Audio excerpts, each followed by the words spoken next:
Today, I will be trying out Kizzy Fighting Method, or KFM. This is a style that I found to be very interesting, and I hope you guys will enjoy the video today. Hey guys, what's going on? It's Kevin Lee. So today I have a special guest, Seafood Alan Baker. And Seafood Alan has, I don't know, very extensive background in many different martial arts. Can you talk about a little bit about yourself? I've been in the martial arts for a little over 43 years. I've been doing professional martial arts since 1990. Wow. Ran several academies in that amount of time. It's impressive. All right, so what can you show me? Okay, well, one of the things that drew me to KFM, or Kizzy Fighting Method, was the way they use shielding to protect their heads. Obviously, lots of different martial arts will use this methodology in their own way. One of the things I found about Kizzy is that they train it to the point where it becomes more of a living thing instead of just a technique. You know, the difference would be, here's a specific shape you can use in this situation. They hope to train it to the point where it's more reactionary. And it can mutate on demand. So they can use it in different situations. That's interesting. That's cool. And for instance, I use it in different environments, like inside of cars, against walls, corners. And you know, they train a lot of it with multiple opponent options as well. And so can you show us like the framing, what do you call this, frame? I refer to it as shielding. Sorry, Some systems will call it framing. In Kizzy, they refer to it as the pensador, or the thinking man.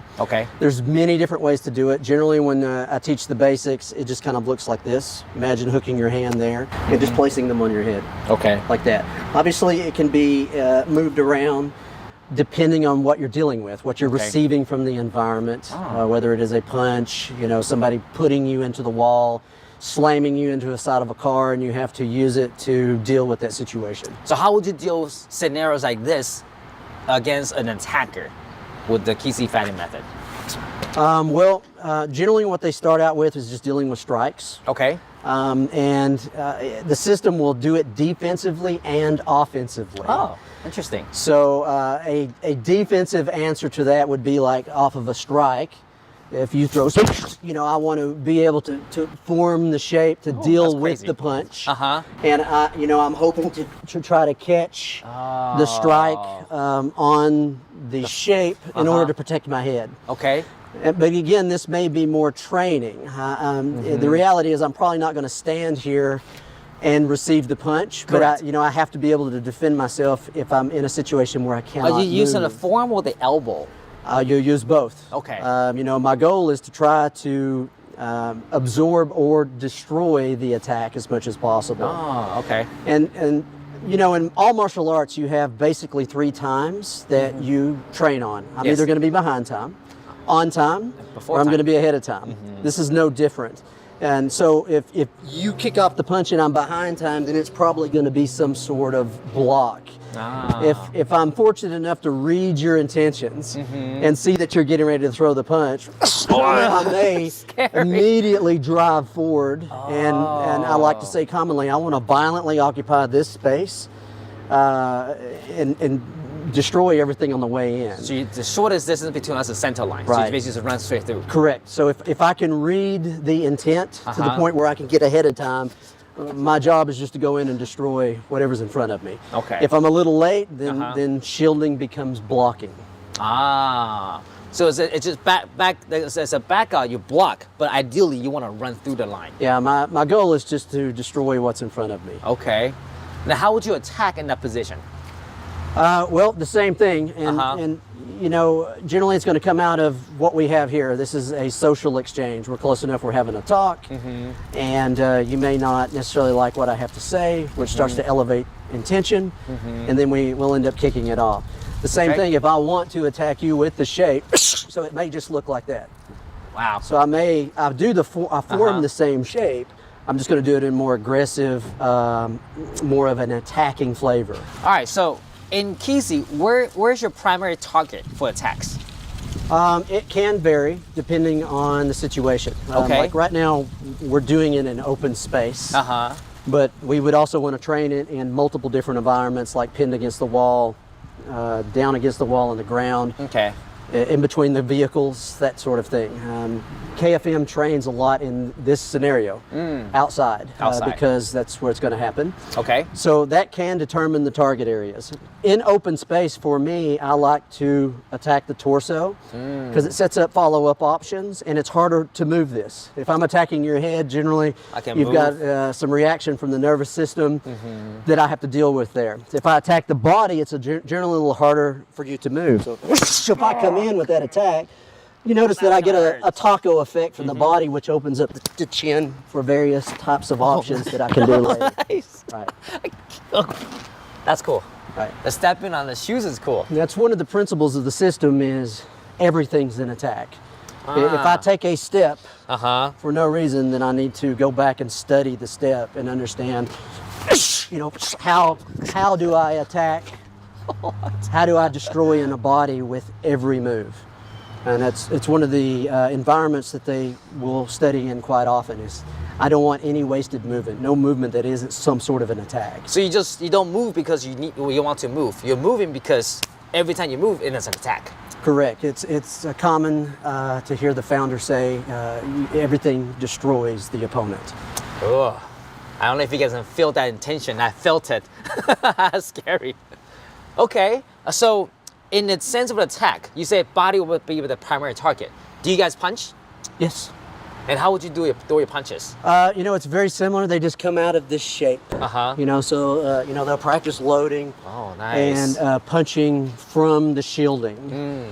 The only drawback to that is in order to punch you, I have to open a door, which opens up the computer center. Like in all martial arts, they'll have some sort of guard. Yep. We look at it the same way in KFM. This is just doors. Of course, they're open right now. Correct. So if I were to ram attack this structure, it would not stand up to it too well. If you made more of a frame, that would stand up to the pressure better. Okay. So if you open the frame in order to throw the punch, you open up the house to attack. Oh. So my goal is to destroy or move these out of the way so that I can get to the computer center and shut down what's driving the whole machine. Did you guys see that headbutt? Did you like parry, hammer, and headbutt me? Right. Yeah. That's crazy. Like we said earlier, every part of the body is a weapon. Shoulder. Correct. Oh wow. So how would you use that against the wall? Because primarily we'll talk about if I'm against the wall. This is gonna be terrible, by the way, because my hand is already like here. Most people do this. They just kind of shield up. How would you deal with that? Well, it's actually very common to bring your hands up. If you place someone in a hostile situation, maybe against several opponents, the chances of them ending in a fetal position are pretty common. The human body forms that shape, and this is just half of that shape. If I were to bring my feet up, I'd be forming a fetal position. So as far as being on the wall, one of the first things you have to do is study the mechanics of the wall. Okay. It's like martial arts that study open space, which we all do. I understand that there's certain mechanics I can create here. Correct. So if I'm pinned against the wall, if you pin me against that wall, my goal, especially under chaos, is most of the time I try to come off the wall because that's what I know. Yes. But if I can look at the mechanics of this structure, I can start to use the wall to be able to fight. So you're so connected. Correct. I want to know how to navigate the wall in order to start to set up these ideas. What? Right.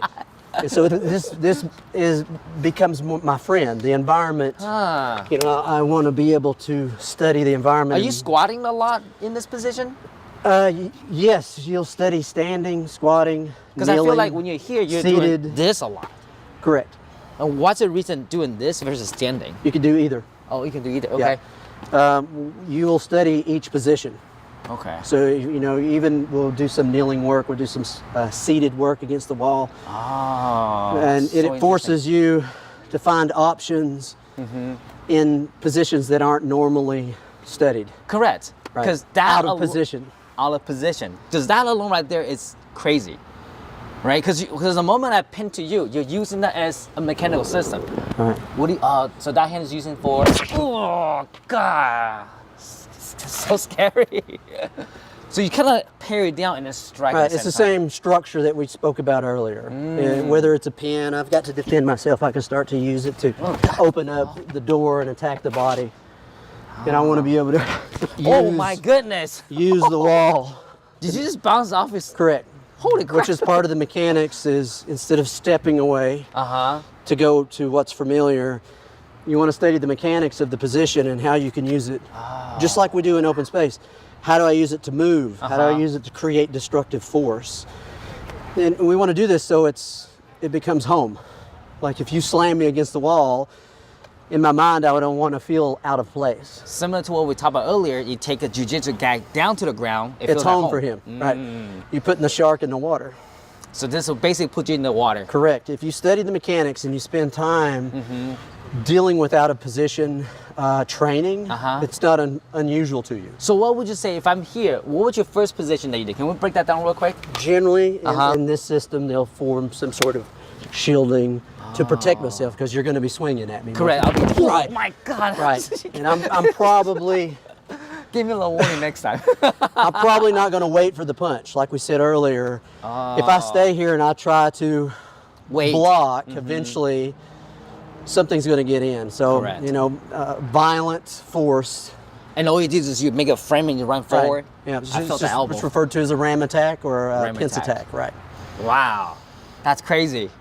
And so your idea objection is always create a frame and then basically run forward to give right, or bounce off of the structure. What do you mean bounce off the structure? Well, like earlier, I can.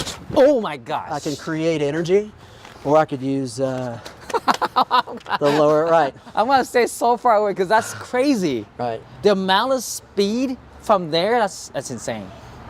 Because it's not like you're just stepping off. You actually bounce off the energy off the wall. Right, and that's the point of studying surface engagement and the mechanics involved with it. The more familiar you are with it, you're able to do things that most people who don't study it that's very true. Are able to do. Right. Same thing with jiu-jitsu, trapping, in Wing Chun. The more you study it, the more you're familiar with that environment.